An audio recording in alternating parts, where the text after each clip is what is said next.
한덕수 국무총리의 탄핵 여부가 다음 주 월요일에 결정됩니다. 비상계엄 사태에 대한 헌재 판단이 일부 내려질 것으로 보이면서 윤석열 대통령 탄핵 심판 사건 선고에 대한 가늠자가 될 수 있을 거란 관측이 나옵니다. 윤 대통령의 탄핵 심판 선고일 지정은 여전히 안개 속인데요. 한 주간 지지율 흐름과 함께 관련 내용 조목조목 짚어보겠습니다. 김철현 경일대 특임교수, 배종찬 인사이트K 연구소장과 함께합니다. 안녕하세요. 네, 어서 오십시오. 네, 한덕수 국무총리에 대한 탄핵 심판 선고가 다음 주 월요일에 열리는 것으로 결정이 됐습니다. 당초 윤석열 대통령의 탄핵 심판이 먼저 결론이 나지 않을까 싶었는데 예상 밖이라는 얘기들도 있거든요. 헌재가 이런 결론을 내린 이유는 좀 뭐라고 보세요? 일단 제가 볼 때는 조금 시간을 벌기 위한 하나의 전략이 아닌가 보이거든요. 왜냐하면 여전히 지금 헌법재판관들이 5대3 아직 결론 내리지 못하고 교착 상태에 있다는 얘기도 있고요.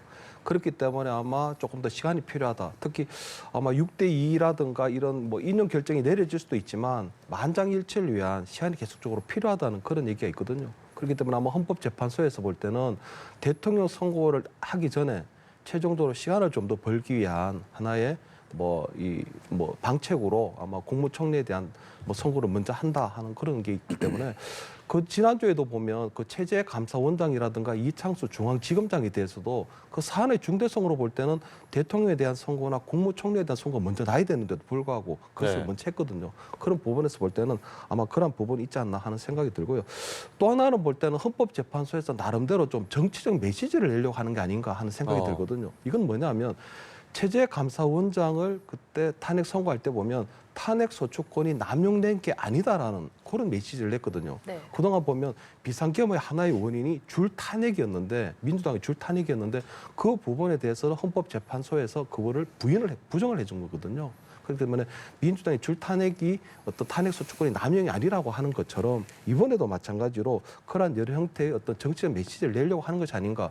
특히 한덕수 국무총리 탄핵 선고에서 보면 비상계엄 있을 때 일어났을 때 어떤 국무회의가 있었거든요. 그 국무회의 심의에 대해서 어떤 선고가 내려질 가능성이 높기 때문에 그 부분을 가지고 결국은 윤석열 대통령의 탄핵 선고가 어떻게 이루어질 수 있을 것이다. 하는 이런 것들을 만약에 정치적 메시지를 내게 되면 어느 정도 지금 굉장히 탄핵 찬성, 탄핵 반대가로 해서 극심하게 우리가 분열되고 있는 상황에서 아무래도 약간은 예측 가능한 우리 윤석열 대통령에 대한 탄핵 선고가 이런 형태로 인용이 되거나 또는 기각이 되지 않겠나 하는 그런 어떤 예상 가능한 어떤 헌재 판결이 내려질 수 있도록 나름대로 먼저 좀 선제적으로 그런 게 한 게 아닌가 이렇게 보입니다. 약간 어떻게 보면 연결성이 좀 있다고 말씀하신 것 같네요. 어떻게 좀 생각하세요? 저는 지나친 해석보다는 이제 한덕수 국무총리에 대한 선고를 내릴 때가 된 거죠. 그러니까 중요하게 봤던 것이 대통령의 비상계엄 선포와 관련된 부분들에 대해서도 탄핵 사유가 있었던 것이고 또 권한 대행으로서 해야 될 역할에 대해서 하지 않았던 부분도 탄핵 사유가 됐던 부분이거든요.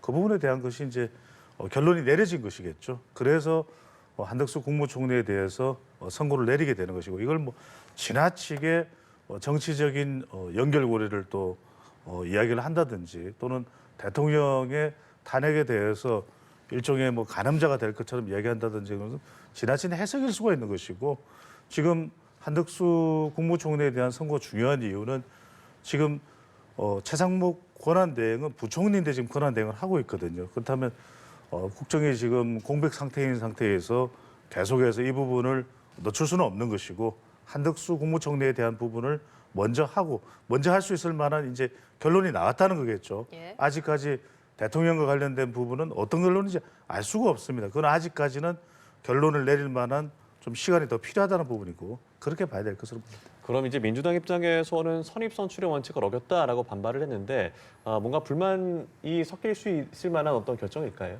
저는 그렇게 보지는 않습니다. 왜냐하면은 한덕수 국무총리와 동시에 하는 것이 그러면은 또 윤석열 대통령과 동시에 선고를 내리는 것은 또 어떤 영향일지 또 한덕수 국무총리가 국무회의의 합법성과 위법성 여부 그러니까 비상계엄 당시에 말씀을 드리는 겁니다. 그 부분이 결정적인 대통령의 선고에 영향을 줄 수 있기 때문에 또 먼저 해야 된다, 나중에 해야 된다 이런 부분에 대해서 서로 연결하는 부분이라든지 이런 부분들은 사실 그럴지 아닐지는 뭐 알 수가 없는 것이거든요. 네. 그렇기 때문에 뭐 선입 선출이다. 대통령을 탄핵 소추가 먼저 됐기 때문에 대통령 선고가 먼저 내려야 된다. 실제로 한덕수 국무총리는 국무총리지만 국무총리니까 대통령보다 먼저 해야 될 것 같지만 대통령의 탄핵 소추가 먼저였거든요. 예. 근데 이런 부분들을 다 먼저 했기 때문에 먼저 결과가 나와야 됐고 이렇게 연결할 이유는 없는 것이겠죠. 국민의힘은 일단 뭐 환영의 입장을 밝혔는데 윤 대통령 탄핵 심판과 연결해서 좀 긍정적으로 바라보고 있다고 볼 수 있을까요? 일단은 뭐 어느 정도까지 영향을 미칠 수 있을지는 알 수는 없지만 네. 만약에 이 그 한덕수 총리에 대한 선고가 각하가 나올 수도 있고 인용이나 기각이 나올 수도 있거든요. 네. 만약 각하가 되는 상황이라고 하는 건 뭐냐면 결국 그때 당시 한덕수 국무총리가 대통령 대행을 하고 있었기 때문에 의결 정족수에 대한 권한쟁의 심판이 같이 청구가 돼 있는 상태거든요. 그렇기 때문에 만약에 대통령 대행에 대한 의결 정족수가 200명이 넘어야 되기 때문에 대통령에 준하게 된다면 네. 그렇게 되면 이제 각하가 돼버리거든요. 그러니까 각하가 돼버리게 되면 탄핵 소추에 대한 어떤 선고나 어떤 평가 자체가 나오질 않기 때문에 이러한 부분들은 전혀 윤석열 대통령에 대한 어떤 선고에 대한 어떤 가늠자가 전혀 될 수가 없고 오히려 헌법상에 보면 대통령 대행에 대한 탄핵 심판의 의결 정수가 얼마냐 하는 부분에 대해서는 아직까지 기준이 없었기 때문에 그냥 새로운 헌법적 판례가 하나 만들어지는 것뿐이고요. 다만 이제 한덕수 총리에 대한 어떤 선고가 기각이라든가 인용의 결과가 나오게 되면 어떤 탄핵 소추 중 사유 중에 하나가 내란 행위에 한덕수 총리가 공모하고 방조 묵인했다는 게 있거든요. 예. 그 부분에 있어서 그럼 비상계엄 당일날 국무회의가 열렸는데 그때 당시에 한덕수 총리가 어떤 역할을 했고 그 국무회의는 정당한 심의 절차에 해당하는가 하는 부분들이 어떤 뭐 내용이 나올 수 있기 때문에 네. 그렇게 되면 그것은 윤석열 대통령의 탄핵 심판의 결국은 이 비상계엄 당시에 국무회의가 합법적이었는지 혹은 어떤 정당한 어떤 심의 절차를 거치지 않았는지 하는 부분에 대해서는 조금 판단할 수 있을 것 같고요. 특히 그 공수처의 수사권 논란 때문에 윤석열 대통령이 구속 취소되는 그런 경우가 나왔기 때문에 아마 한덕수 총리에 대한 어떤 공수처의 수사에 대한 내용들 그리고 공수처에 가서 조사를 받고 그때 했던 어떤 진술 조사나 이런 부분들이 이번 헌법재판관들이 그것을 어떻게 채택하고 어떻게 판단하느냐 하는 그런 부분들도 결국 윤석열 대통령의 탄핵 선고에 대한 어떤 결론을 어느 정도는 조금 예상할 수 있는 그런 어떤 가늠자 어떤 기준이 되지 않을까 이렇게 보입니다. 예. 네.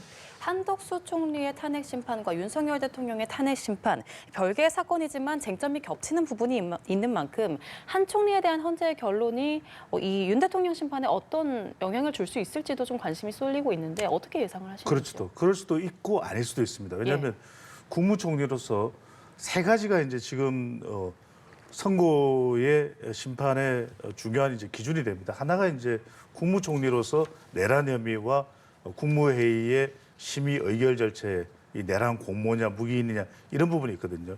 이런 부분은 윤석열 대통령 선고에 영향을 줄 수가 있죠. 네. 이게 이제 탄핵 선고의 핵심적인 기준이 된다면. 근데 두 번째는 권한 대행으로서 역할을 제대로 했느냐 안 했느냐 이 부분도 탄핵 사유에 들어가 있거든요. 마흔여 헌법재판관 후보자에 대해서 임명권을 행사했느냐 안 했느냐는 부분. 또 세 번째는 뭐냐 하면은 바로 이제 절차와 관련된 정족수와 관련된 부분이거든요. 예. 그러니까 정족수와 관련된 부분이 문제가 될 경우에는 인용이나 기각이 아니라 각하가 돼버릴 수가 있어요. 이거는 판단을 못 내린다. 네. 할 수가 없다. 되돌아가야 된다. 이렇게 결정을 내릴 수 있기 때문에 말씀하신 대로 앵커께서 말씀하신 첫 번째 국무총리로서 그 당시 비상계엄 때에 국무회의와 관련된 것이 핵심적인 기준이 된다. 그러면 대통령 선고에도 영향을 줄 수가 있겠죠. 하지만 권한대행일 때의 역할 부분, 그때 대통령 권한대행으로서 해야 될 일인 헌법재판관 후보자에 대한 임명이라든지 이 부분이 되면 좀 다른 이유가 될 수, 그거는 연결이 안 되는 겁니다. 세 번째로는 이제 정족수 관련된 부분은 150명 찬성으로 이제 통과된 것이거든요. 그런데 대통령 권한대행이기 때문에 대통령의 기준인 200명이 돼야 된다면 각하가 돼버리기 때문에 이거 역시 대통령의 선거하고는 연결이 안 되고 그래서 그럴 수도 있고 아닐 수도 있고 이건 지켜봐야 되는 부분이지 미리 우리가 섣불리 짐작을 하는 것은 과할 수 있다는 말씀입니다. 예, 알겠습니다. 아까 어느 정도 영향이 있지 않겠냐라고 이야기를 하셨는데 그럼 어느 정도 영향으로 좀 짐작을 하고 계신지요? 일단 아까 말씀드린 것처럼 어느 정도는 뭐 아마 그 윤석열 대통령의 탄핵 선고에 대해서는 지금 헌법재판관들이 워낙 비공식 그리고 철저한 보안 속에서 이루어지고 있기 때문에 헌법 우리 학자들이라든가 우리 헌법에 대해 굉장히 전문가들도 여러 가지 예상들이 좀 갈리고 있는 상황이거든요.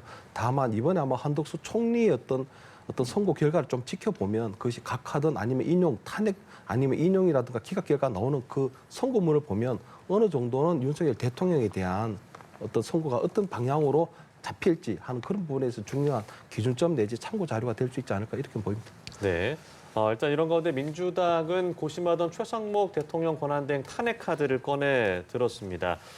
탄핵 소추안도 작성이 됐다라고 하는데 탄핵에 대해서 좀 부담을 안을 수도 있는 상황인데 민주당이 일단 한덕수 국무총리에 대한 그 선고를 지켜볼 것으로 보입니다. 이 탄핵 카드를 꺼냈는데 민주당 어떻게 좀 바라보세요? 일단 한덕수 국무총리에 대한 어떤 탄핵 선고가 이렇게 임박할 줄 갑자기 나오게 될 줄 전혀 예상을 못했던 것 같아요. 예. 그래서 오늘 일부 언론에서 보니까 민주당에서 좀 헛발질했다. 왜냐하면 한덕수 국무총리에 대한 탄핵 선고가 월요일 정도에 나오게 되면 그 결과에 따라서 한덕수 이 최상목 대행에 대한 네. 탄핵은 뭐 아무런 명분이나 실리가 없게 되는 거거든요. 예를 들어 한덕수 국무총리에 대한 뭐 대통령 대행 뭐 국무총리에 대한 만약 탄핵이 인용이 됐다. 인용이 되면 결국은 파면이 되는 거잖아요. 그렇게 되면은 대통령 탄핵된 상태고 국무총리가 만약에 파면이 되는 사태가 벌어지게 되면 최상목 대통령 대행에 대한 역할이라든가 비중이 더욱더 중요해지거든요.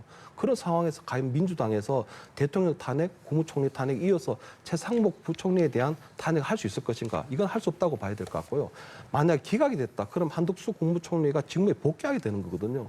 그러면 조금 더 안정적인 국정 체제가 조금 더 안정적으로 되는데 그때 가서 최상목 대행의 어떤 탄핵 소추 사유가 보면 만약 헌법재판관 후보자에 대한 임명을 안 했다는 것뿐인데 근데 앞으로 만약에 한덕수 총리가 직무에 복귀하게 되면 이제는 한덕수 국무총리 그 대행의 어떤 책임이 되는 그 부분이 되거든요. 그렇기 때문에 그렇게 되더라도 결국은 이 뭐 최상목 대행에 대한 어떤 탄핵 소추할 아무런 이제 이유는 없어지게 되는 것이거든요. 그렇기 때문에 한덕수 총리의 어떤 선고 결과가 기각이 되든 인용이 되든 최상목 대행의 탄핵 소추에는 아무런 영향이 없는데도 불구하고 지금 민주당에서 보면 그동안 굉장히 수차례 최상목 대행에 대해서 만약 후보자를 재판관으로 임명하라는 요구를 계속적으로 해왔는데도 불구하고 최대한 계속적으로 그걸 거부해왔거든요. 그렇기 때문에 민주당에서 볼 땐 굉장히 정치적으로 자존심이 상해 있는 상태예요. 그리고 약이 너무 올랐거든요. 그렇기 때문에 아마 한덕수 총리가 직무에 복귀하게 되면 최상목 대행에 대한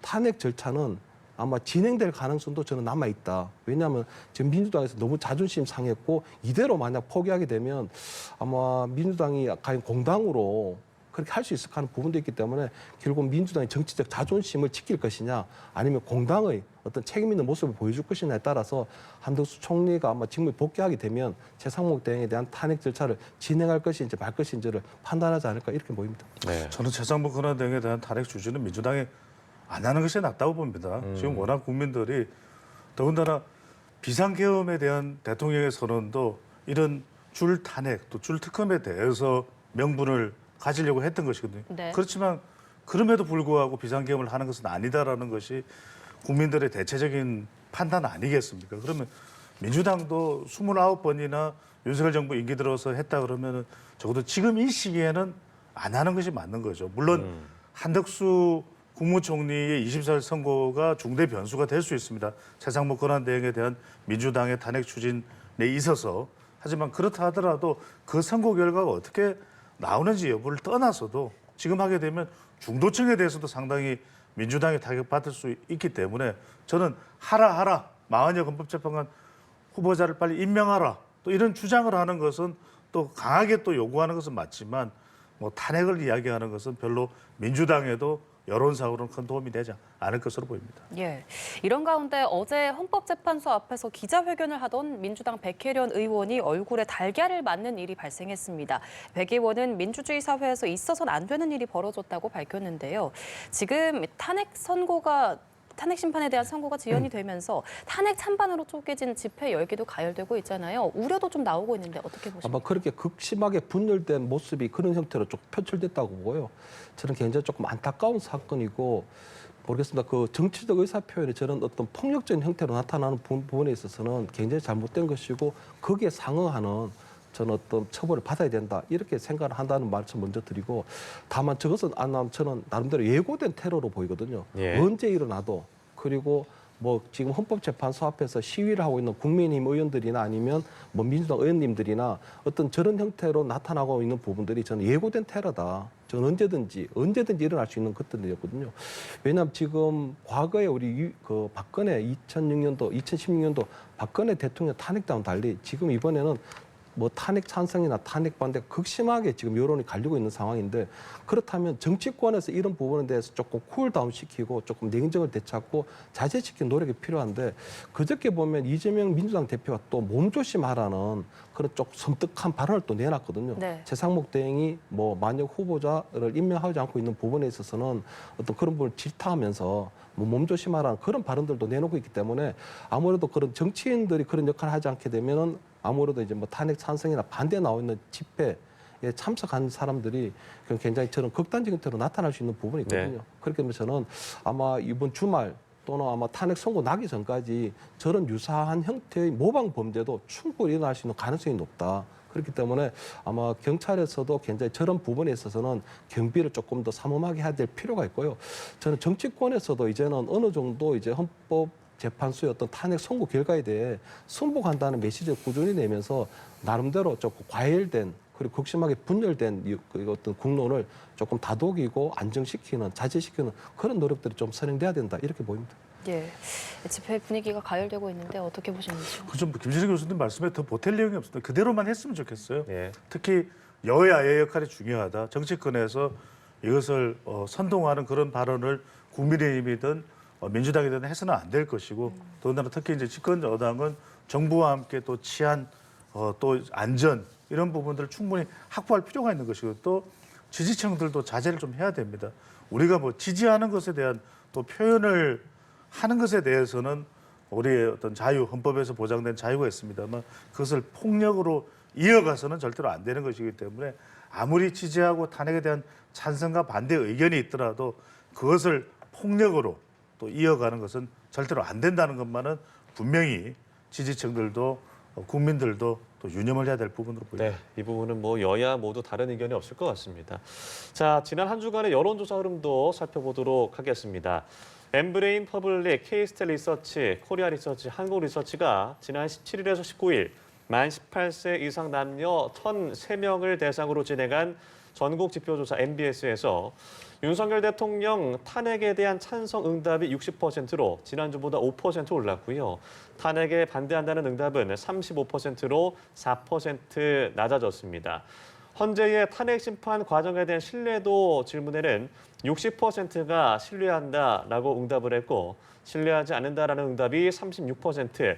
그러니까 신뢰한다는 응답이 지난 조사 대비해서 9%포인트 상승한 수치를 보였는데 이번 한 주의 여론 변화 어떻게 좀 보셨습니까? 일단은 뭐 그 비상계엄 이후로 그리고 대통령이 탄핵된 이후로 탄핵 찬성 여론은 항상 탄핵 반대 여론보다는 좀 높았거든요. 네. 약간은 들쑥날쑥한 부분이 있었지만 여전히 탄핵 찬성 여론이 조금 우위에 있다, 우세한 여론이다 하는 부분들은 그대로 유지가 되는 것 같고요.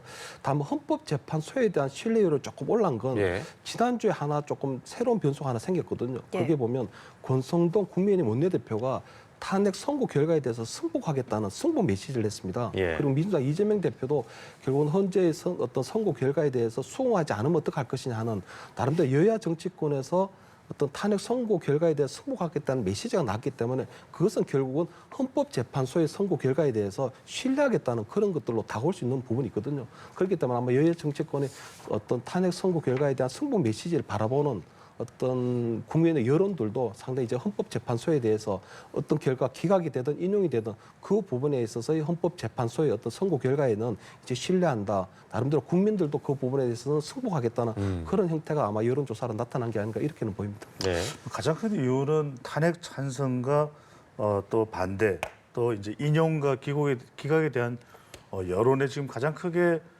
좀 무게가 실리는 것은 결국 중도층인 것 같아요. 예. 중도층에서 어떻게 판단하느냐에 따라서 어떤 지표가 될 수 있는 중요한 기준이 될 수 있는 질문들에 큰 변화가 없이 일정한 간격을 두고서 유지되고 있는 부분 또 헌법재판소에 대해서 신뢰한다라는 것이 거의 10%포인트 가까이 9%포인트가 올라갔던 것도 중도층 여론일 거예요. 그러니까 중도층에서는 지금 어떻든 이 헌법재판소의 결과에 대해서 그것이 인용이든 기각이든 또는 각하든 받아들여야 된다. 또 그리고 그것이 이 물리적인 충돌 사태로 이어져서는 안 되는 거 아니겠습니까? 예. 그런 차원에서 저는 더 지금 시간이 지나면 지날수록 또 헌법재판소의 윤석열 대통령에 대한 선고가 가까워지면 가까워질수록 더 지표상으로 보면은 중도층에 더 힘이 실리고 있다는 것을 확인할 수가 있습니다. 예. 다음 여론조사 보겠습니다. MBS 여론조사에서 차기 대선과 관련한 조사를 했는데요. 정권 교체를 원하는 응답이 51%, 정권 재창출을 원하는 응답이 36%로 나타났습니다. 정권 교체 응답이 정권 재창출보다 15%포인트 높았고요. 또 지난 월요일에 이뤄진 리얼미터 조사에서는 정권 교체 응답이 55.5%, 정권 연장 응답이 40%였습니다. 일주일 전보다 정권 교체 여론은 5.1%포인트 상승했고 정권 연장론은 4%포인트 하락했는데 지금 대통령 구속 취소 뒤에 반등했던 이 정권 연장 답변이 한 주 만에 좀 꺾였는데 이유는 어떻게 보시는지요? 일단 정권 교체 여론이 높다는 건요. 윤석열 정부에 대한 불신임을 한다는 거거든요. 보수 정권에 대한 불신임인데 지난주에 그렇게 영향을 미칠 만한 변수는 딱 하나였습니다. 예. 민간 국가였거든요. 그러니까 미국이 한국 정부를 민간 국가로 분류를 했다는 겁니다. 그 과정에서 보면 민간 국가라는 것이 결국은 보면 뭐 그 과정에서 외무부 우리 외교부에서는 그 내용조차 전혀 모르고 있었고 다음 달 15일 날 발효했는데도 불구하고 외교부에서 전혀 까마득히 몰랐다는 거거든요. 거기다가 그것이 이제 알려지고 난 다음에 보면 외교부하고 산업부가 서로 간에 책임을 떠넘기는 그런 볼썽사나운 모습들이 그대로 이제 노출이 됐거든요. 거기다 지금 뭐 다음 달 15일 날 이것이 정식적으로 발효가 되면 여러 형태로 우리나라의 어떤 연구자들이 미국 가서 어떤 여러 가지 기술 협력이나 하는 부분에 있어서도 상당히 제약을 받게 되는 부분도 있기 때문에 아마 그런 부분들에 대한 어떤 국민적인 실망감들이 이루어진 것 같고 특히 또 민간 국가라고 하는 게 이렇게 분류가 된 게 아마 작년 이번 1월 달쯤 되는데 아마 그게 보면 작년 12월 달에 비상기업 일어나고 난 다음에 예. 이렇게 민간 국가로 분류되는 사태가 벌어졌기 때문에 결국 윤석열 대통령의 비상기업에 대한 어떤 탓 잘못 이런 부분들에 대해서도 아마 지적하고 있는 게 아닌가 이런 부분이 보입니다. 예, 결과 어떻게 보셨습니까? 저는 뭐 민간 국가 그 부분도 있겠지만 조금 흐름이 있는 것 같아요. 네. 그러니까 이제 방금 전에 우리가 분석을 했던 정권 교체, 정권 연장의 직전 조사에서는 또 정권 연장 쪽으로 그렇게 또 결집하는 여론을 또 읽을 수가 있었거든요. 그건 이제 윤석열 대통령 구속 취소 직후에 이제 그런 여론이 나타났다면 그 이후에는 또 좀 선고가 예상보다는 좀 지체되는 그런 또 인식을 하게 되고 또 탄핵 찬성 또 민주당 지지층들이 결집하면서 또 정권 교체 여론이 조금 더 높아지는 그 영향이 저는 더 큰 것으로 보이고 이건 또 변할 수도 있기 때문에 어떤 하나의 이슈보다는 지금 극도로 이제 결집을 하고 있는 상황. 사실은 정권 교체냐 정권 연장이냐는 선고가 내려져서 조기 대선으로 갈 때 실제로 이것이 이제 현실화될 수 있는 여론이거든요. 예. 그런 만큼 지금은 아주 극도로 결집한 가운데 좀 서로 간의 여론에 조금 미묘한 변화들이 있다. 이 정도로 봐야 될 것 같습니다. 네.